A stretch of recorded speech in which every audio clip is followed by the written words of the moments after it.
Welcome back to the channel and welcome back to another PFL fight prediction video. In this video, I'll be predicting the full card of fights for PFL Chicago, Pettis versus McKee. So, yeah, let's get on to it. So, scroll on down. Let's get to our first fight on the card. So, in our first fight, we have in the welterweight division, we got Valentin Atsis versus Nate Jennerman. He just looks slightly worse, so KO first round. Okay, well, I'll say KO first round. It is what it is. I don't really care about the match. Oh, I don't care about the match at all. Next, we got in the lightweight division, we got Biagio Ali Wash versus Dash Harris. Dash Harris. How do I feel about this one right here? Is I'll go low confidence Biagio Ali Wash versus Dash Harris. It's just another one of these kind of weird fights. Like, it seems like he recently been fighting a lot of kind of black semi-pro fighters, and somebody that has some potential to them. And like he in a weird direction, like he's not fighting this complete cans. Like I think at one point he was fighting complete cans. Now he's fighting guys that probably underdeveloped a little bit, at least as far as pros. But like guys that kind of have potential. Where it seemed like when that fight he did drop the ball, it seemed like he should have started fighting maybe pad his record like 10 more scrub wins, especially since he's a descendant of Muhammad Ali. Use that star power a little bit. The people watch you whether you fight scrubs or not right now, or at least it's a somewhat of a market. They maybe get 1,000 more people eyes on it, 10,000 more eyes on it because just with the name, or that's Muhammad Ali's grandson or something. And work on your main game because his grappling looked very terrible in that one fight he did lose. So I'm still going to go low confidence. It just feels like a similar fight to the guy that he lost to, but you expect him to to make some adjustments. But again, I have no reason to trust him. I have no real reason to expect that he can go particularly far in MMA. But I think kind of gonna stay kind of in his gimmick, and that's be his main draw factor. But he does have pretty decent box for decent striker for MMA. His grappling's subpar, offensively and defensively. But I'll go decision here, low comp decision. Don't feel no great need to bet on it if you are thinking about betting this one. If you are, I feel like the odds probably terrible. I'm pretty sure. Minus 300, yeah. For Biagio Ali Wash, especially after that loss, he did get a win after that, but especially after the loss, I say he should be pick him with most of his fights like they give him a flat out scrub, and they aren't giving him a flat out scrub, so they give him a guy that at least got some decent perspective to him. So anytime you're dealing with that, it should be minus 110, minus 120 for Ali Wash, and then maybe I would consider betting it, but at minus 300, no. And yeah, I'm gonna say decision. So in this one, I got Biagio Ali Wash via decision. Now for the next fight we have in the heavyweight division, we got Alexander Romanov versus Rodrigo Nascimento 2. So they fought before. It was a very boring, lackluster fight in the first time, and Romanov won, going average confident Romanov to win again. And yet another lackluster, boring fight. A lot of wall installing, some takedowns. It's hard to not be better than the last fight, so I think it will be better than the last fight they had. But yeah, still a boring fight. Nascimento struggling to get off the cage. Romanov pinning him into the cage.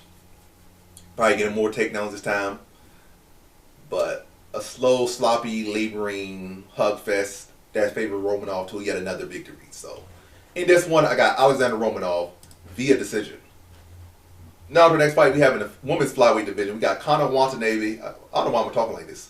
I went to a different country. I went to a different time zone. A different universe. What type of accent is this coming from? But Conor Watanabe versus Paulina Wincenewski. Or Wincenewska. I'll go average confidence. Paulina Wincenewska to beat Conor Watanabe. I feel like Paulina Wincenewska in her last fight, she showed us the fighter she is, in a good way. So average confidence her to beat Watanabe. I feel like Watanabe striking, has some effectiveness to it. She definitely damaged, but her striking is especially defensively, is very stiff. Footwork terrible. Striking all in general stiff, especially defense. And solid grappling when she's on top.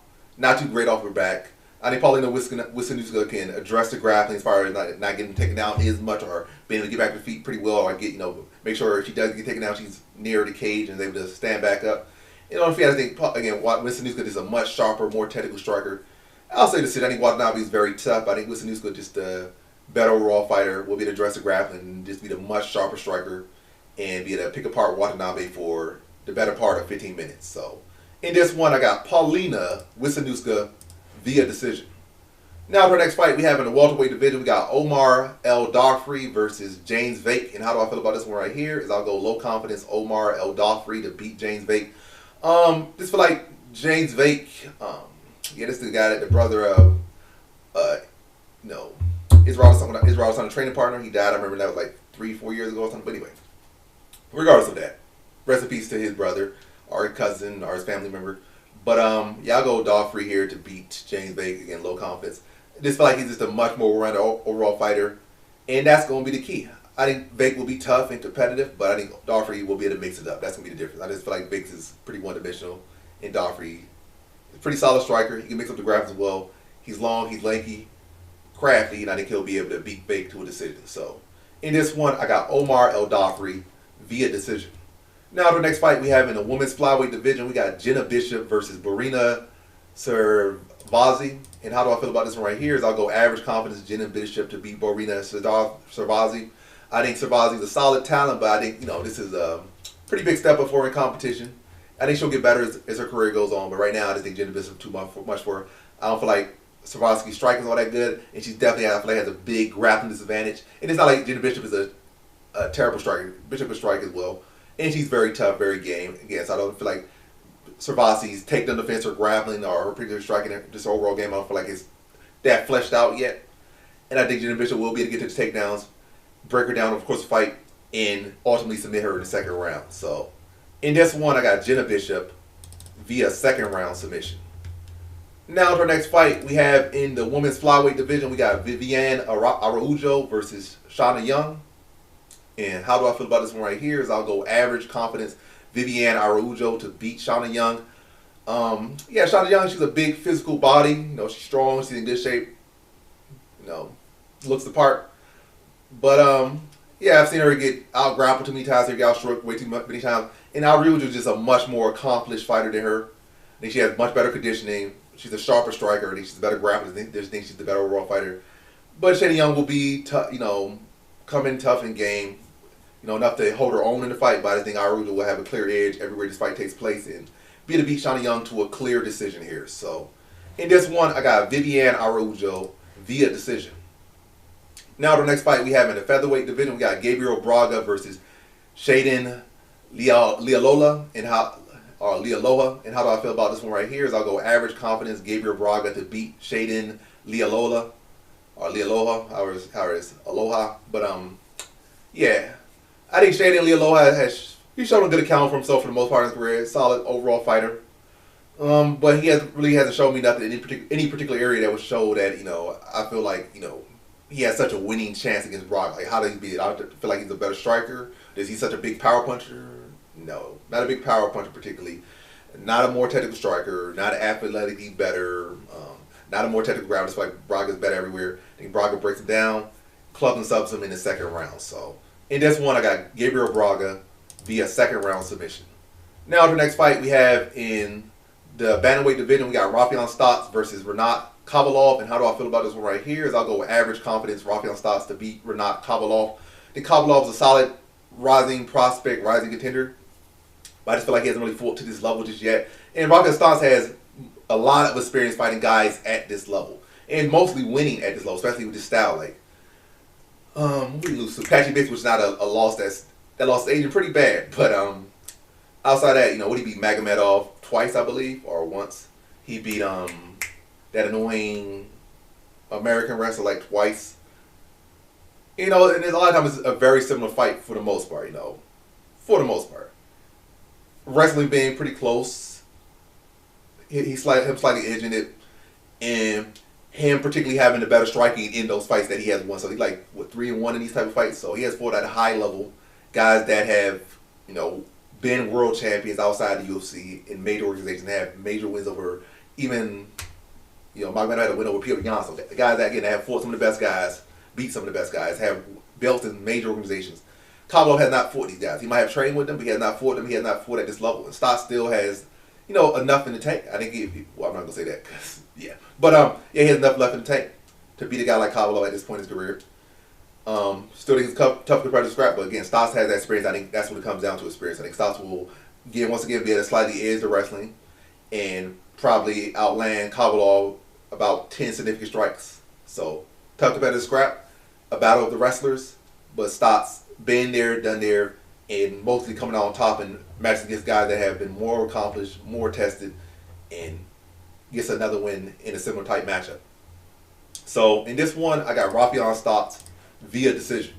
Now to the next fight we have in the middleweight division. In our co-main event, we got Jordan Newman versus Josh Silveria.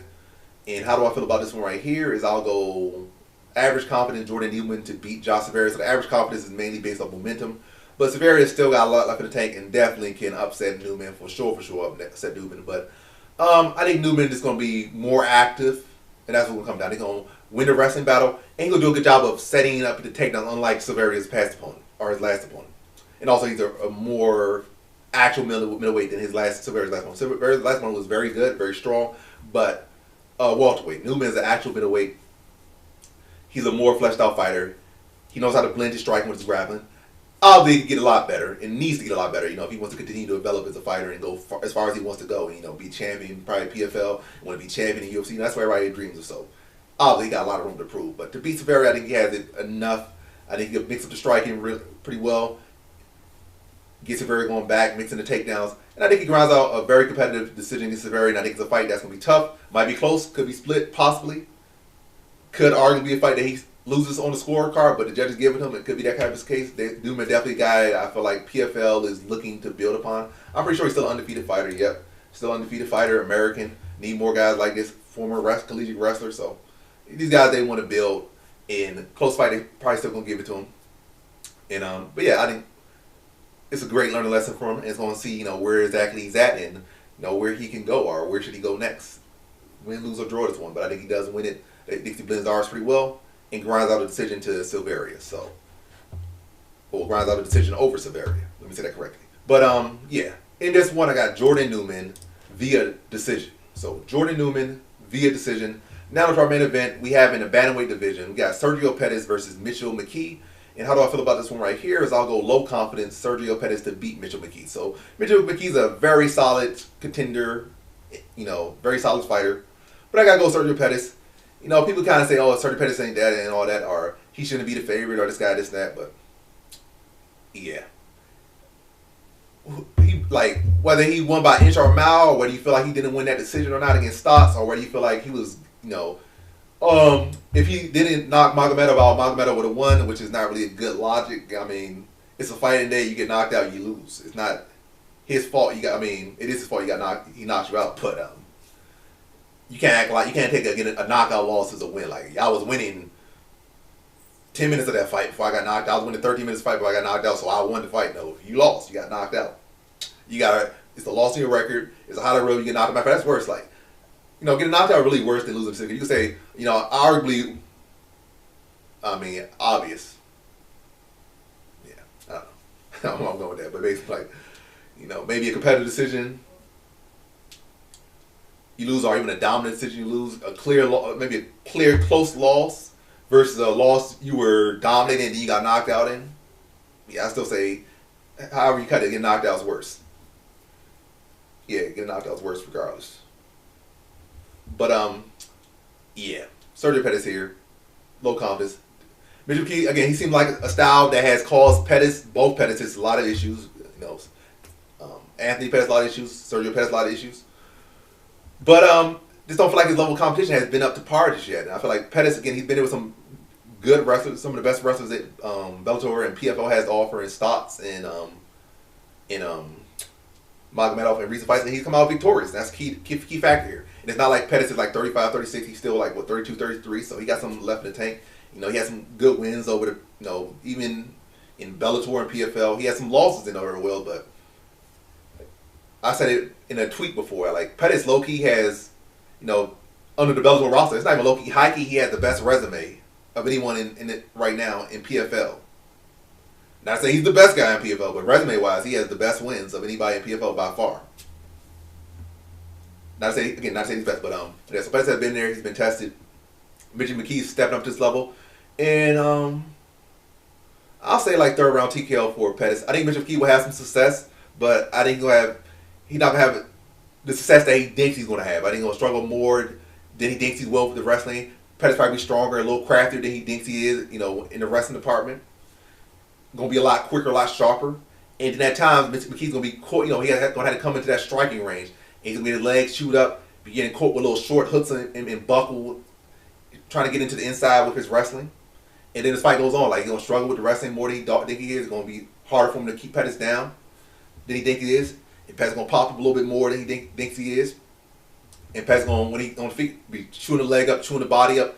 McKee's going to be wearing on, getting weird on, the damage, the grueling cardio of the fight is going to be wearing on a guy like this. Again, who has not fought at this level, nowhere near this level. Like, good, promising guy, but, level competition is definitely something. Like, styles make fights and level competition make fights. And again, Pettis has fought guys with that style that, have proven to, as far as right now, to be better. And McKee's going to be this, I'll be that. He got to show me, but again, he has not shown me to be on the level of guys that Pettis has fought and beaten. Or even the guys that have beaten Pettis. So, I think Pettis will be addressed grappling pretty well enough. Break him down over the course of the fight with leg kicks and body shots. Get those hands low. And I think in the third round, McKee probably huffing, puffing, probably trying to hold on and trying to do his best just to close that third round. Probably hoping that he can get a decision in a close fight. Hoping, but I would probably be a close fight regardless up to that point. But McKee's going to start to dip off. Never been at this level. Pettis has been in 5-round fights, won 5-round fights, has won the full 25 minutes again. So Pettis has a wealth of experience. I think he's been a world champion. Yeah, been a world champion in Bellator. Major level for some real good guys there. And yeah, McKee will be probably huffing and puffing, trying to wall and stall, trying, just hug on legs. And Pettis probably start digging his body. He's probably going to go for an ugly takedown. Pettis probably going to arch back, bring the knee up, catch him on the temple, have him buckling, and then they start teeing off on him to get him out of there mid to late third round to put away McKee and get the victory. So in this one, I got Sergio Pettis via third round. Let me see, do that right. So in this one, I got Sergio Pettis via third round TKO. And so that concludes my fight predictions for the 4-card fights for PFL Chicago, Pettis versus McKee. And as always, thanks for watching. Peace.